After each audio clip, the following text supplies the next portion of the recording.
Hi, this is Terry McEwen. I wanted to give you some updated information and more in-depth information about the Annual Measurable Objectives, or AMOs.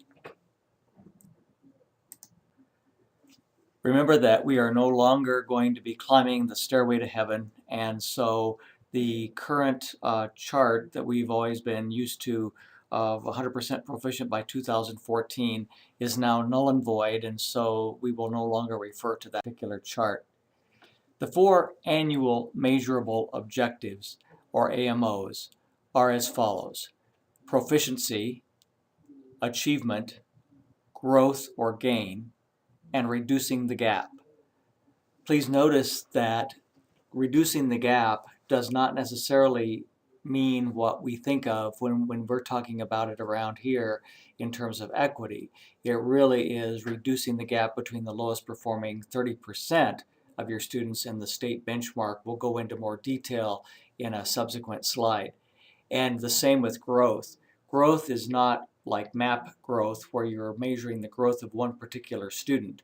You're actually measuring the overall performance of a building to the median performance level of the entire state. So we'll go into depth a little more on that one as well.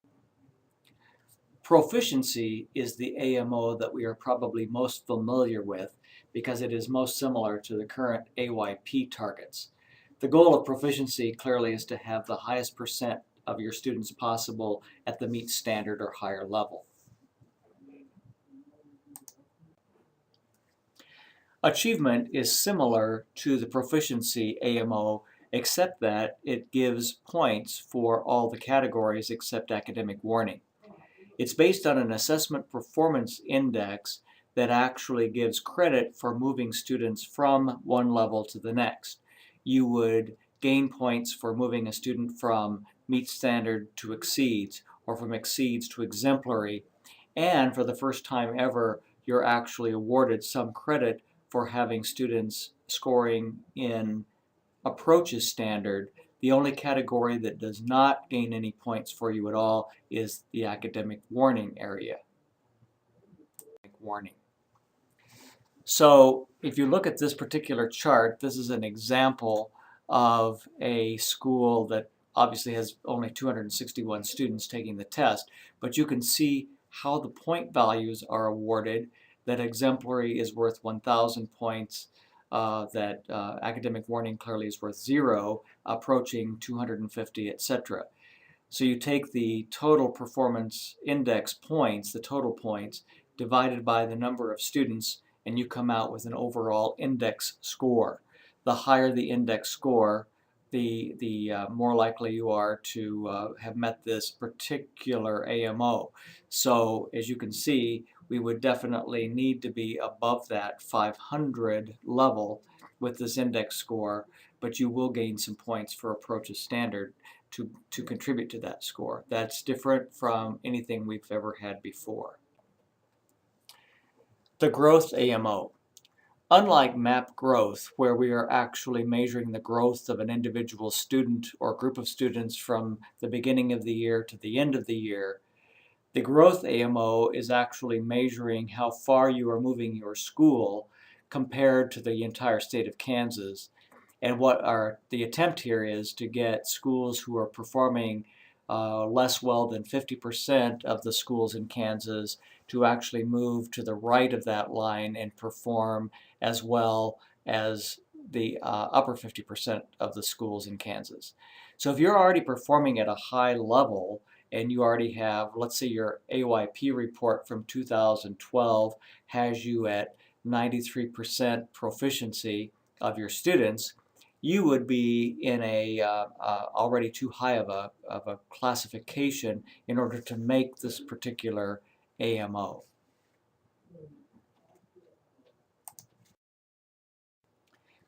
This particular slide is a picture of what I was talking about previously.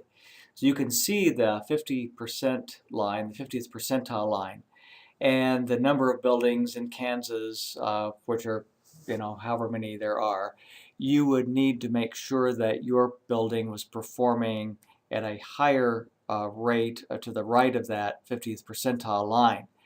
But the whole point of the growth AMO is to move buildings that are below that 50th percentile line to the right of the 50th percentile. So we would have few instances where schools in our district would actually be eligible to make this particular AMO.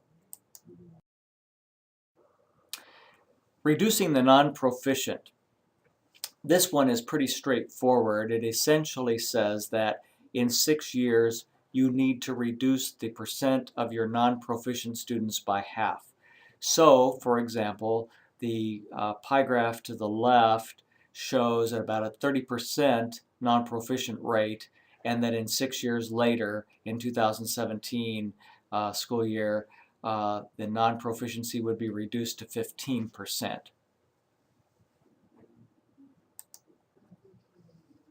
The reducing the gap AMO creates a new subgroup. It actually creates a subgroup out of the lowest performing 30% of the students if you have 30 or more students in the lowest 30%. So there's a lot of ifs in all of these, but you have to close the gap between this lowest performing 30% and the Kansas benchmark. It looks something like this. So within equal interval increments, you would need to reduce the gap from 2012 to 2018 to take that lowest 30% of students up to where they are closing in on the highest achieving students in the state of Kansas. So a few more things to keep in mind as we transition into the new era of assessments and accountability. The ESEA waiver that we've talked about continues into 13-14. New report cards will actually reflect the 4 AMOs instead of the current format. Our state board will soon be deciding on the next generation of assessments for our state. We will have full implementation of the Kansas Common Core standards in English language arts and mathematics. In spring of 2014, one of 2 or 3 possible events will happen. It will either be the last year for our current state assessments, or we'll be field testing a new assessment instrument, or it could be a combination of both things. It's right now unclear whether the field test of a new assessment would be a statewide field test or whether it would be just selected school districts that would be participating. So stay tuned for more information on that. Also, ESOL standards will be aligned with the new Common Core standards. We'll have the possible adoption of science standards by the new state board. We'll maintain our current QPA process only for this particular year of 2013-14, and we will be field testing our new accreditation model, our new and improved version of QPA. So if you have questions about this or anything else, please feel free to give me a call, and I appreciate your time today. Thank you for your attention.